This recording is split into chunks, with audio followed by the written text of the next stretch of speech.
میں فارمر ججز بھی ہیں، سینئر وکلاء بھی ہیں، سب کی ایک متفقہ رائے ہے، کنسنسس ہے کہ احتساب کورٹ کا جو فیصلہ ہے یہ انتہائی کمزور ہے.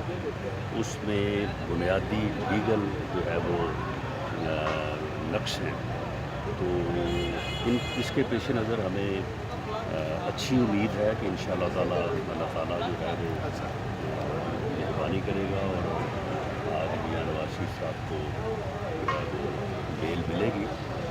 باقی معاملہ سب جوڈس ہے، اس کے اوپر آپ اظہار رائے کر سکتے ہیں، باقی فیصلہ تو ججز کے ہاتھ میں ہے اور ہمیں انصاف کی ضرورت ہے. سر بڑے یقین سے کہہ رہے ہیں کہ بیل ملے گی، ویسے کوئی گرین سگنل ملے؟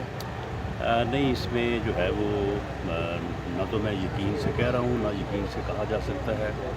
امید کی جا سکتی ہے اور ایک قانون کے ادنیٰ طالب علم کے ناطے میری یہ رائے ہے کہ اس طرح سے باقی بھی جتنے بھی سینئر قانون دان ہیں، فارمر ججز ہیں، سب کا کنسنسس ہے آلموسٹ کہ نیب کورٹ کا یہ فیصلہ جو ہے یہ بڑا کمزور فیصلہ ہے. اچھا رانا صاحب، کافی جو ہے